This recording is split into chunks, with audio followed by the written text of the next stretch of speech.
There's a very interesting phenomenon that repeats itself in the Torah quite often that has always disturbed me. And we are coming today to solve this query that has been very perturbing.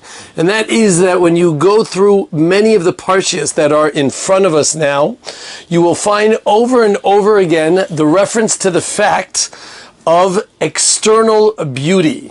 Of course, we know that the Imos HaKadoshas, Sarah Imenu, with all her spiritual and high ruchnius level, she was known as one of the 4 prettiest women that ever were on the planet, that even Avram Avinu didn't realize. The Gemara actually says, Shufra de Sarah is like Shufra de Chava. Chava, who was one of the 4 also of the most prettiest women that were on the planet, and Sarah were comparable with their absolute beauty that they contained. Of course, we found in Parshas Chaye Sarah also the reference to Rivka, when Eliezer found her as her being a Yafis Torah and a Yafis Mara in her whopping 3 years old. I guess she didn't have too many pimples or something.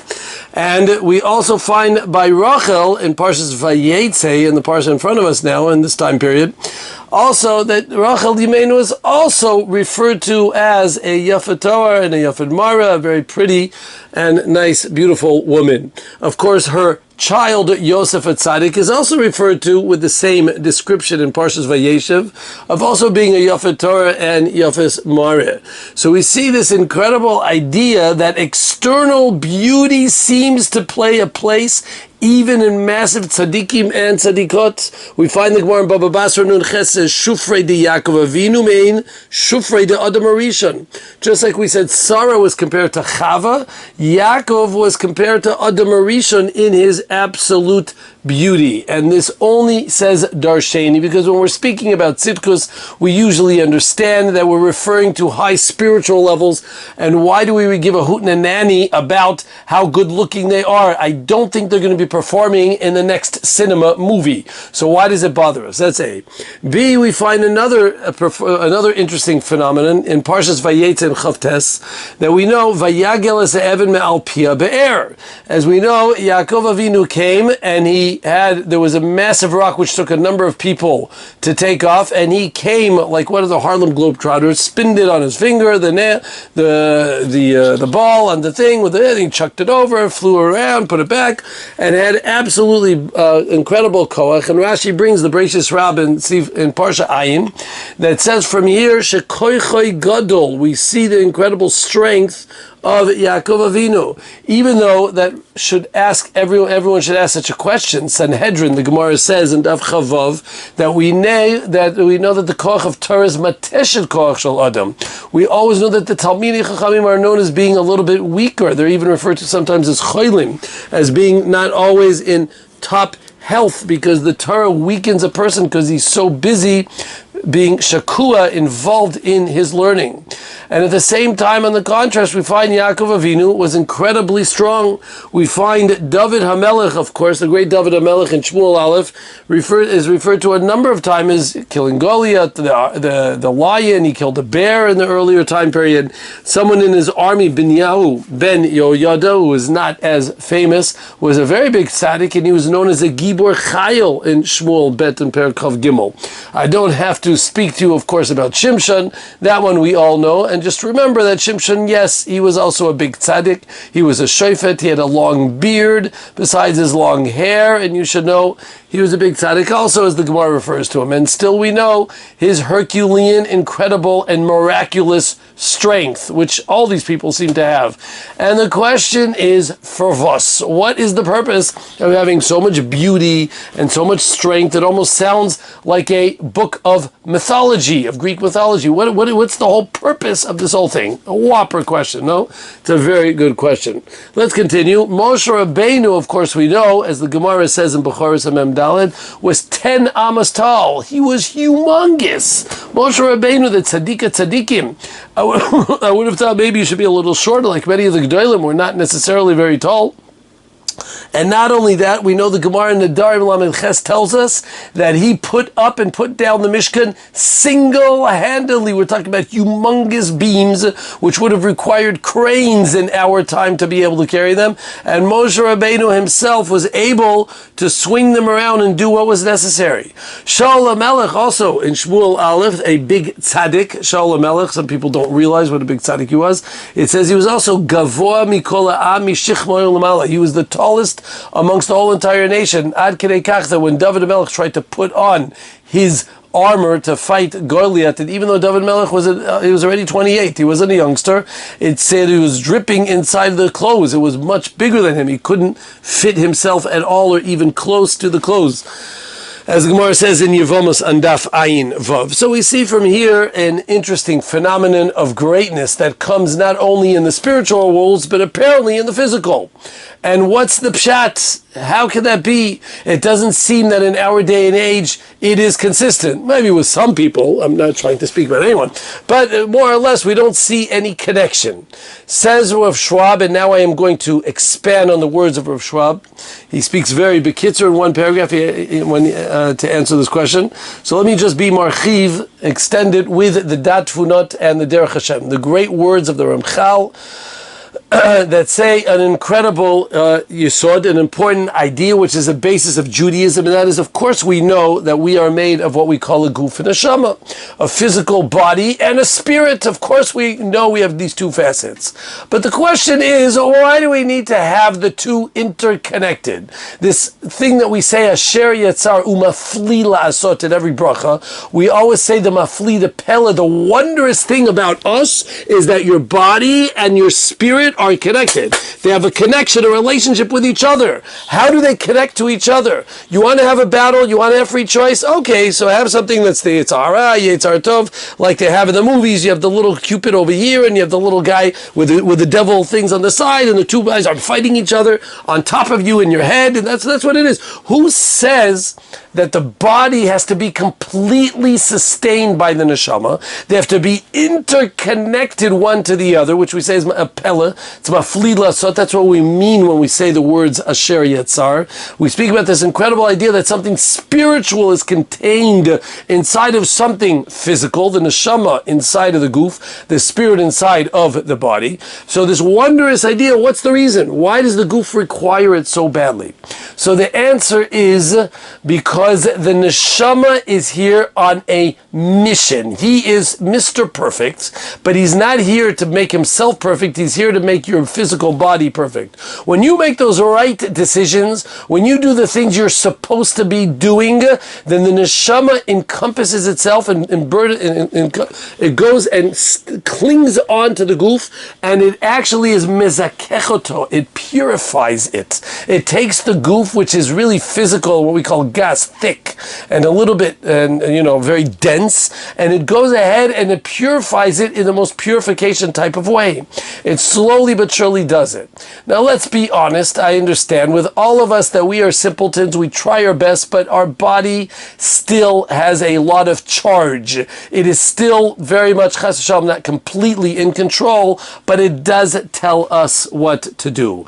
But you should know that this is our objective, and it happened with many people. First of all, Adam Arishon, before he sinned, was misofa oilam ad sofa. It's from the end of the world to the next. What does that mean?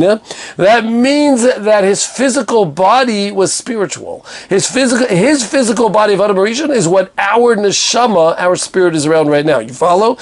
Adam Arishon's neshama was a step above. His body was what we know as our spirit, as our neshama. You understand what I'm saying? So Adam Arishon was so pure that his body and his neshama, his spirit, were in sync. They were so connected. When you saw a man, and yes, he was a man, he was close to a malach. He was on such a high spiritual level that it wasn't until the big day that he sinned.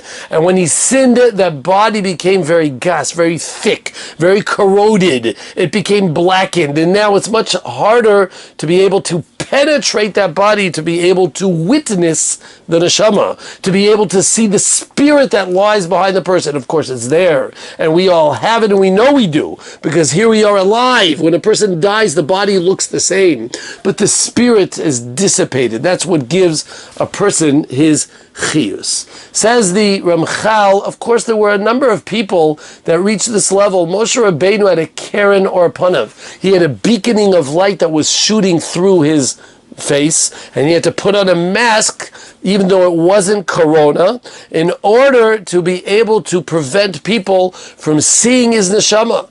His body turned into a piece of glass. It was completely crystallized, and you were able to see the neshama penetrating through the purified body of an incredible man that we call Moshe Rabbeinu. And I emphasize man. He was not a malach. He's still a person.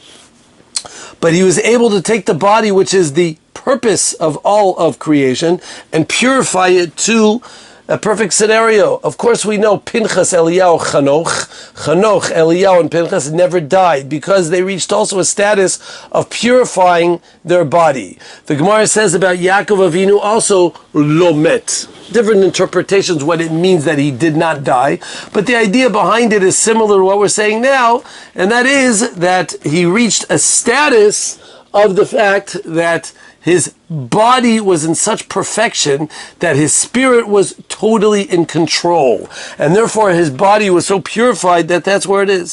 So you see that your body and your neshama are interconnected. Did you ever look at someone's face and you could read it right between the lines? You look at the creases in his head, you look at the expressions on his face, or should I say your spouse's, and you're able to understand exactly what's going on. You can even sometimes read a person's palm and see the future. It's a real thing about reading palms. I had a shir on it once. It's something real because the neshama is connected. It has an affiliation with the goof, with the body, and it's all a matter of being able to see through the body with your X-ray vision into the neshama and to be able to see the connection between the two. Okay? Just like we know when the Malachim, when we know the three angels that came to Avram Avinu's tent, we all understand, oh, they were angels. Yeah. So how they come? Well, they dress themselves up, zip, in a physical body, and that's it. And then, like Rashi says, they pretended to eat. It was derech eretz, even though they weren't really eating. So these spiritual people were on such a high level that they got to this stage where their body was completely, batal, was like the shadow. It was like the shadow of their neshama, of their spirit within them. Bezrat Hashem, chevre, it'll happen to you. If it doesn't happen in this world, that's what happens in Tchiyat HaMeitim. We spoke about this in the Afterlife Shurim. That in Tchiyat HaMeitim, this is exactly what will occur. That your body will come and be so purified that your body will be whatever your neshama is right now. There will be a perfect scenario of two sides of the same coin. Right now, there's a paradox. There's a contrast between the goof and the neshama, the body and the spirit. There's definitely differences, and there's an adversity between the two.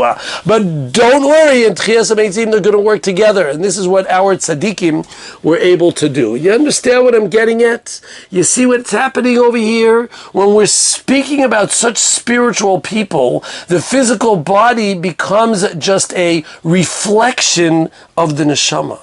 So when we refer to the beauty of Sarah or Rivka or Rachel or Yosef at Tzaddik, when we speak about the greatness of the strengths of Shimshon or Yaakov Avinu or David HaMelech or the greatness of Shaul HaMelech, we are showing that their spirit was so powerful that it actually penetrated through the goof and it was actually able to influence the way their physical body worked.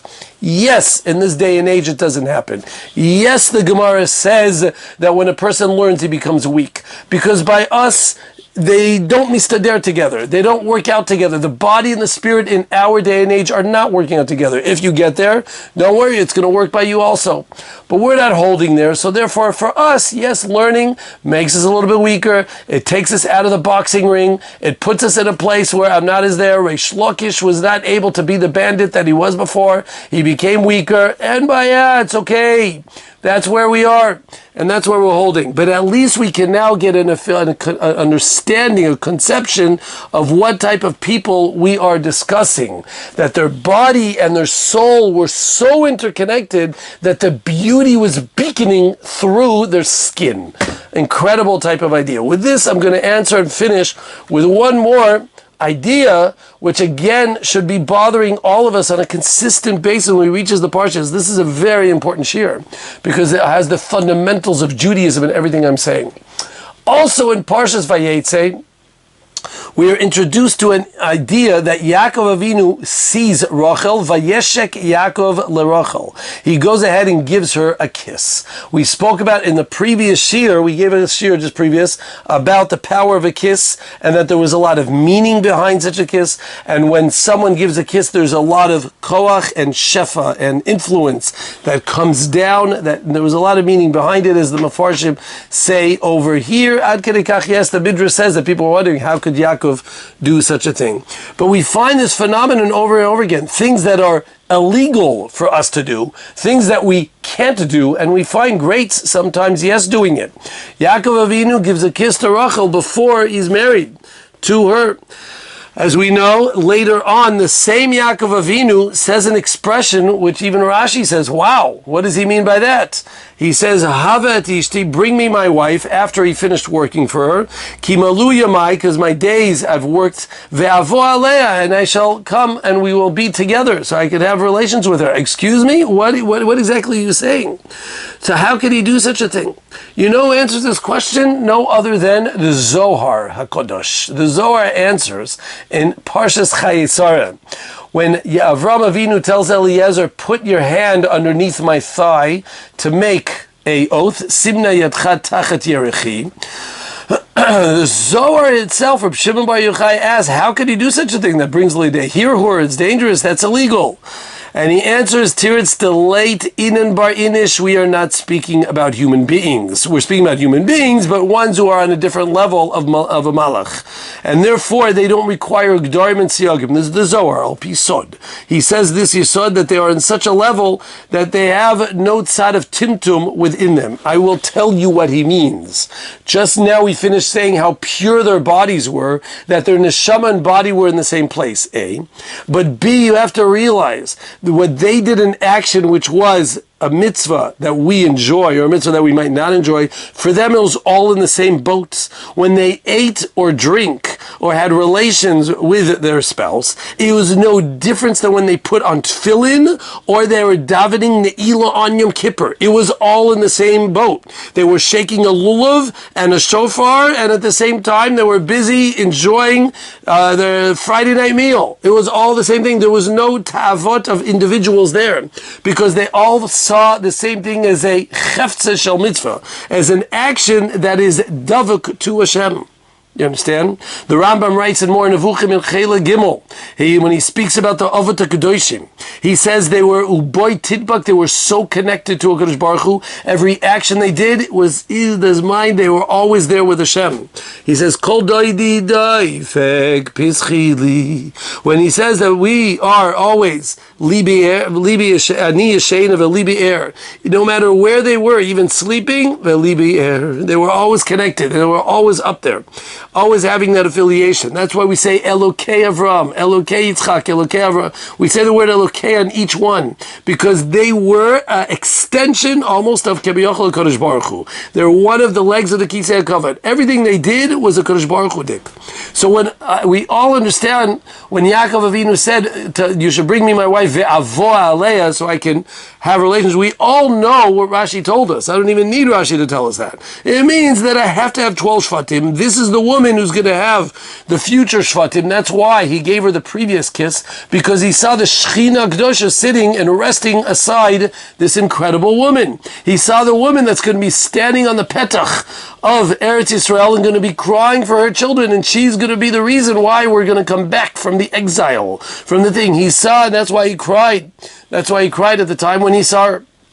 There are tremendous ruchot and different things that these people were way above us, that they were able to do. And that's why all these actions are not strange. They're well to be understood. And let me tell you something. Most people understand what I'm saying. I think some people are going to hear this and go, that sounds like a bunch of answers. Those people that think that what I'm saying is just a bunch of chas v'shalom excuses or answers or just trying to get around the problems, ki'ilu, I have to say, and I don't mean to be too critical, but it probably means that you are very involved in Olam Hazeh. Because when people have such a gas, thick, skinned body, meaning they're a little bit over-involved in overindulgence, so it's very hard for them to understand the concepts that I am discussing right now, until the extent where they won't even believe it. Because when they see, if I could say, an act of relations, they see only one thing, what America taught us. They see what the Western world's description of it is. When they see the idea of beauty, then go back to Rome and the Greeks, and go ahead and enjoy what they appreciated, which is the human body, for all the lusts and desires and taivat that they're chasing, for all the hedonistic and overindulgence of chasing every little bit of the ani, of the me, that I can get my hands on. And therefore everything I'm saying is totally not understood. It's confusing, it doesn't make sense, it sounds too esoteric, and I think you're just making it up. It's a fact.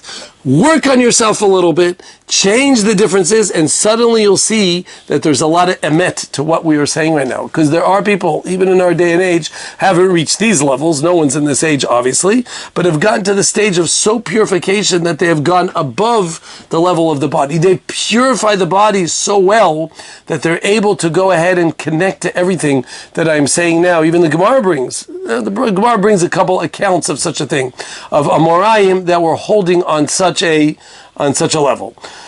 Al Kopanim, this is the Yesod, this is the idea behind the expressions that sometimes we see, whether it's in the Gemarot or whether in the Psukim, about the physical body or the actions that they might do of these great people. We're not there, but we know where we're aiming. The idea behind everything we're saying is just to know where we're driving to appreciate the religion that's behind us, the forefathers that we come from, and to appreciate that, yes, a physical body is a beautiful thing. Chas v'shalom, it's not a damned thing at all. We are not Christian. We believe the body is one of beauty. It's a fantastic thing. And we're there to purify it, to work on it, to realize that the bedroom is Kodesh HaKadoshim. It is the most inner sanctuary that is in the Beit HaMikdash and is the most purified place that there is to be. The beauty that we see in a person is meant to be appreciated and, of course, penetrate, to realize that sometimes we say Sheker Echen Vehevel Yofi, but when it's with Isha Yirat Hashem, when she has Isha Yirat Hashem, then that woman who has the chen, who has the yofi, he titalal. The connection to everything we spoke about, we must conclude with Hanukkah, because the whole idea of the Greeks and the Hanukkah battle that we were experiencing has to do with the idea of beauty, of elegance, of the power of the pretty. And that is all focused on the external beauties that exist. Of course, we weren't battling against that. We do believe in beautification of the world. And if you think about it, all our mitzvot have to do with beautification. We are interested in always buying a beautiful lulav or an etrog. We always try to make our Beit HaKnesset, our shul, lahagdil Torah lahadir, to make it as pretty as possible. There's an idea of hidur mitzvah, when we buy a Sefer Torah, to buy one as nice as possible. And it's no coincidence that the holiday of holidays that has to do with what? With mahadran min mahadran. The idea of doing all the mahadrans, to do all the extras to make it as pretty as possible, is on purpose on Hanukkah, to express the fact that yes, we believe in beauty, we believe in the power of the looking aesthetic and looking ornamental and pretty. But the difference is, it's in a mitzvah. It's with some pnimius behind it. We take a mitzvah and we make it as pretty and impressive looking as possible. Because when the chitzonit, when the external is consistent with the internal, together, so then it makes for what we call the idea of Hadar, the Mahadran of the Mahadran. And that is why this Midah is Hod v'Hadar. The whole idea of the Chag of Hanukkah has to do with the Midah of Hod, the 8 of the spheres, number 8, on purpose of the spheres. Because Hod, like the Hod, the Karnei Hod of Moshe Rabbeinu, was from inside and out. To be able to see him in the expression, that's what it was all about. And that's the idea also that we were mentioning about this idea of the beautifulness of expressing oneself and being able to see themselves from outside, as long as it comes together from the inside also. Sheker chen vehevel yofi. When we're focusing on beauty and yofi and chen and charisma, it's sheker, it's not real, it's hevel. If it's for itself, if it's only for the external. But if Isha Yirat Hashem, but if you have the woman who has Yirat Hashem, if within her she has Yirat Shamayim, she has the insides and the pnimiut are all in the right place, Hi Titalel. That woman is the one to be praised, also with the chen and also with the yofi. She gets the whole entire shebang together, because that's what we care about, putting the whole entire thing. That's Mahadran Min Mahadran.